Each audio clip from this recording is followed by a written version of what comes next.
Hello, everyone. Mr. Theophilus with you for a final time with To Kill a Mockingbird.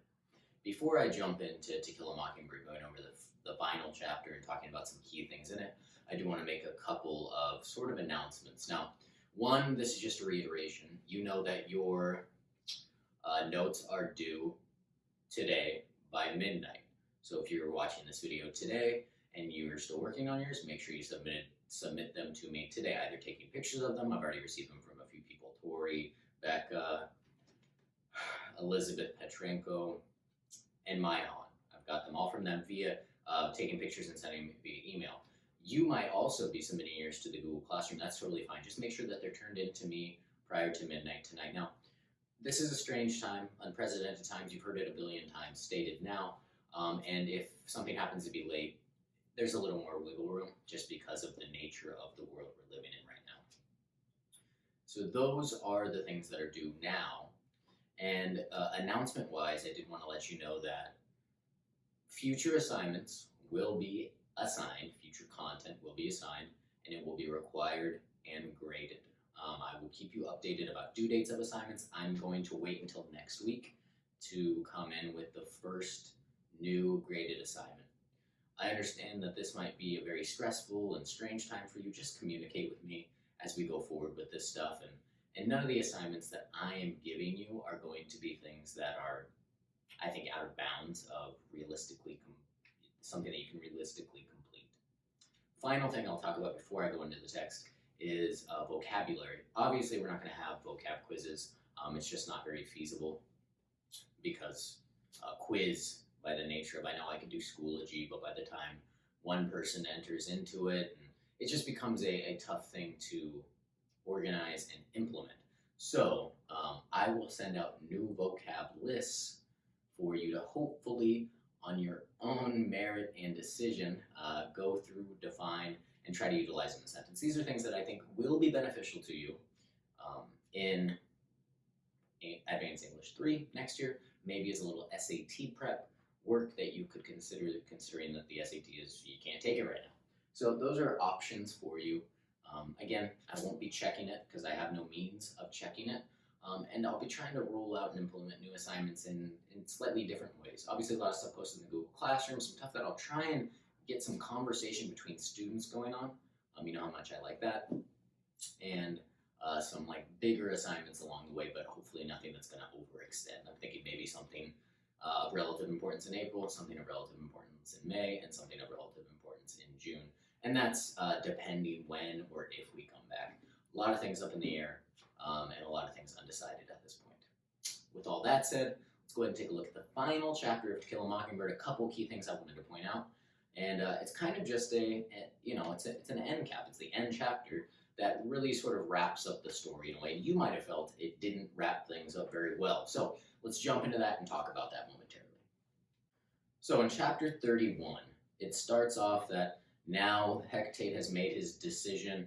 He has stated how he is going to convey the case to everybody in town, that Bob Ewell fell on his own knife and killed himself.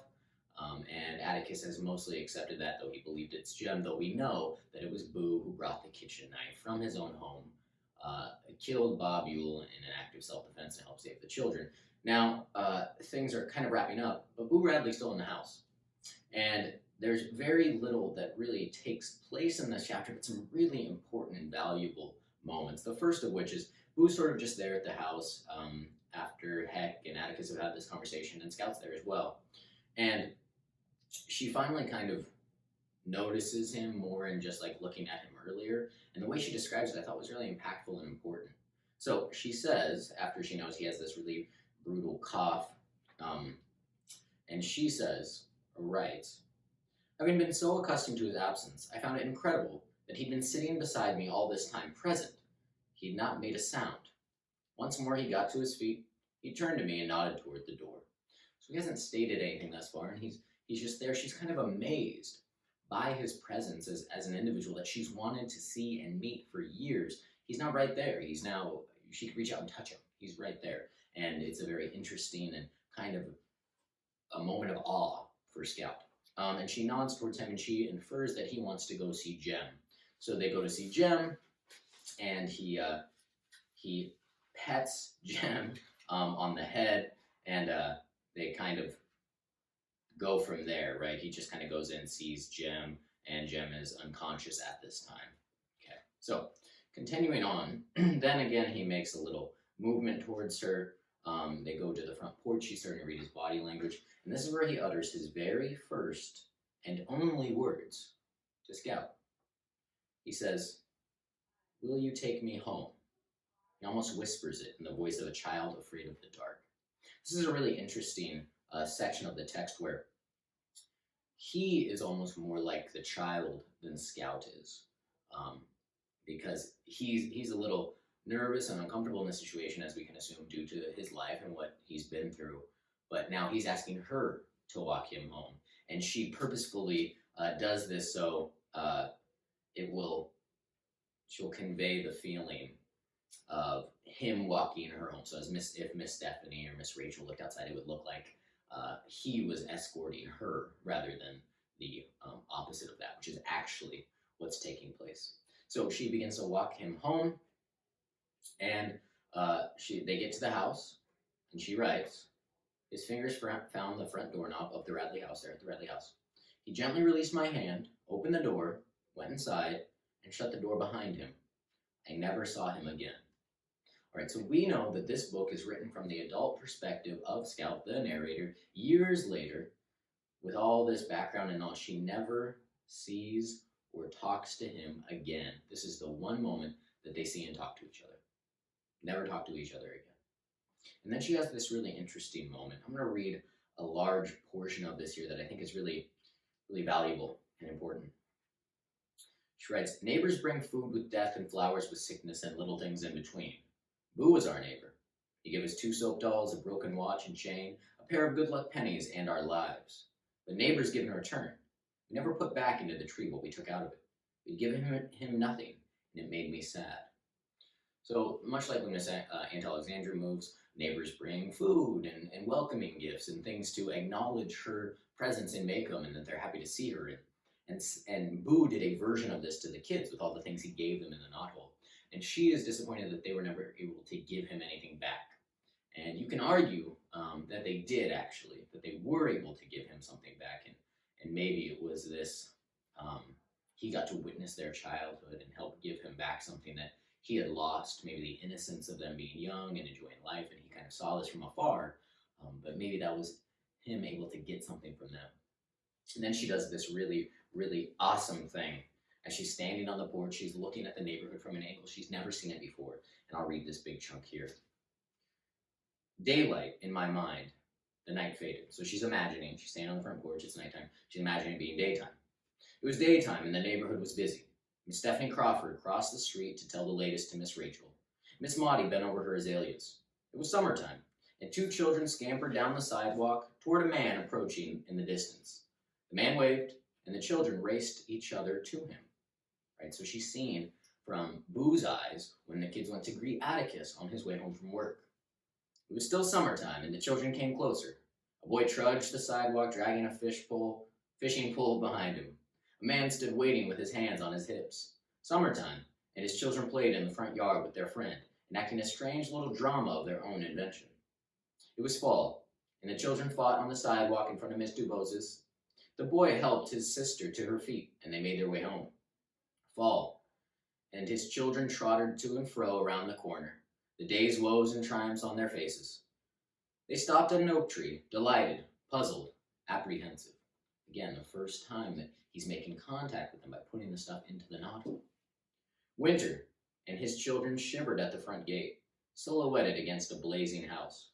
Winter, and a man walked into the street, dropped his glasses, and shot a dog. I'm going to stop there. Obviously, this is witnessing the killing of Tim Johnson, but it says his children. And when it says his, it's not talking about Atticus. I'll read that little section again. His children. Winter and his children shivered at the front gate, silhouetted against the blazing house. Winter and a man walked into the street, dropped his glasses, and shot a dog. His children is how she's describing it from Boo's point of view. And the man walking into the street isn't the father.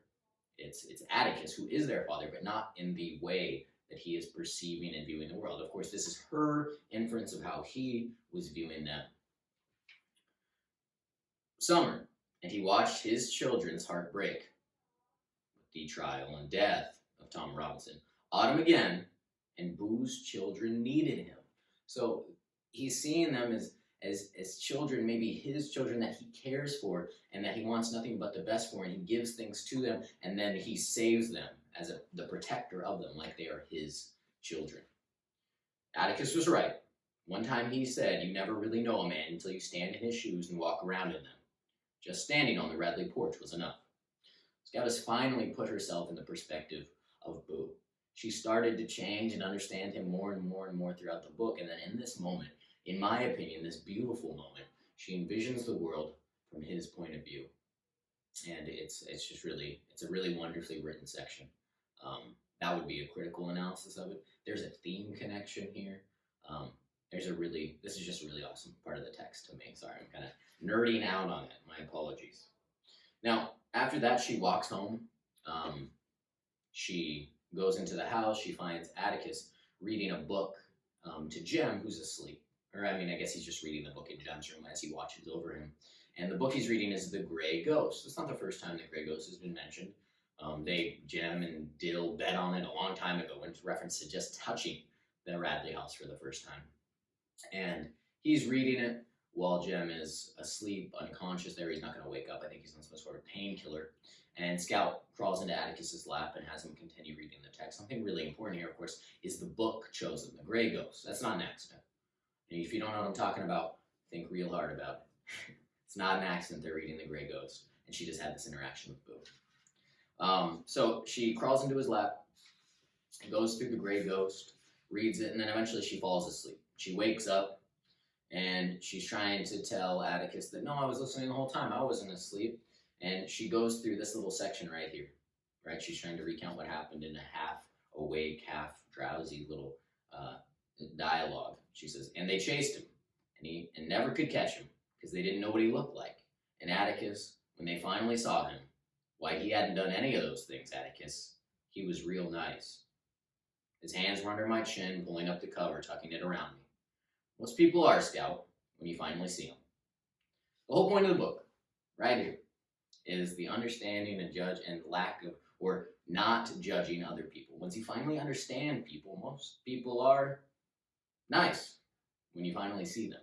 It takes that time, not seeing just visually, when you finally understand and figure out all the things that have led them to where they are in their life and the actions and everything that they've done. That most people are nice, and this book that she's reading inside the book is illustrating this point, in this book that we're reading is illustrating this point as well. And then she goes to bed, and Atticus is there in the morning when she and Jem wake up, and that's how it ends. A lot of people get angry at this ending of the text, and it's an interesting thing because they think, well, I want to know more about what happened. You already know. You know that Boo and Scout never see each other again. Dill didn't see him. Jem doesn't see him. Doesn't happen.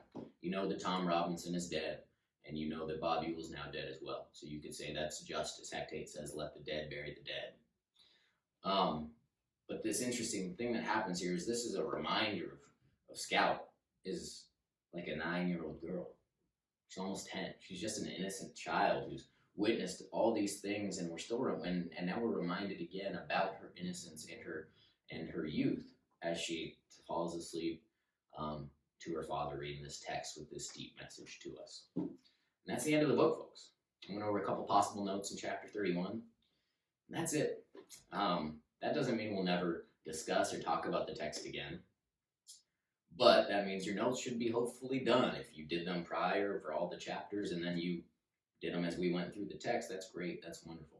I will, this week by Friday, post an update about my plan for the trial. I will make sure that your notes are hopefully turned in today, and then I'll come back with you on Monday. It's funny, I don't know the date of Monday. Today's the 1st, 2nd, 3rd, 4th, 6th, April 6th, I think is right. On April 6th with a new assignment. That'll be the first date of a new assignment. That's everything from me, folks. Thinking of you fondly. Hope you're taking care of yourself, and if you have any questions, concerns, commentary, just reach out to me, please. All right, take care of yourself.